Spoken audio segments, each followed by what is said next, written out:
For the next 365 days, I'm taking on a challenge to recreate the breathtaking world of Arcane, one Lego brick at a time. To kick off this mock series, I had to start somewhere meaningful. And what fits better than Vander's bar? It's iconic in the show, a central location, full of story, and instantly recognizable. First, I gathered reference images, and one thing that immediately grabbed my attention was the design of the floor. I laid out some plates, experimented with a few tiling techniques, and after some tweaking, I settled on this layout.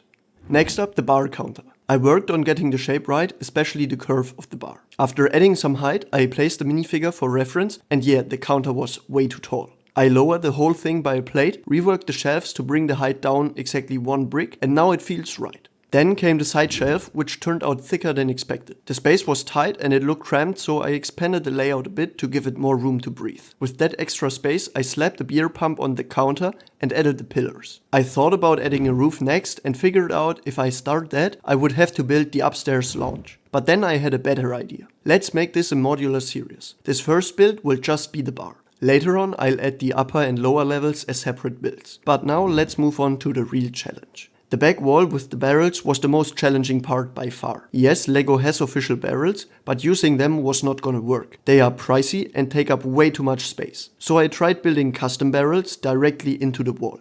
The first attempt just didn't feel right, and the second attempt had way too much empty space. Eventually, I realized the trick was placing the pillars in front of the barrels. Therefore, I used this piece to attach a separately built wall with all the barrels. But something still felt off. To fix it, I added barrel halves to blend everything together, except I wasn't sure whether the construct would actually work in real life. So I grabbed some pieces to try it out, and turns out Brickleague Studio wasn't lying. All the parts worked perfectly together. With the wall done, I added some final tiling details, a couple of Easter eggs, and of course my custom Arcane figures, which I designed in an earlier video. And that's it. Vander's bar, my very first mock, is done. If you're interested in building this yourself, I'm considering making the instructions and part lists available, because if there is enough request, I'm willing to put in the extra time. Anyways, if you liked this video, make sure to subscribe if you want to see the next level of the last drop. Thanks a lot for watching and have a good one.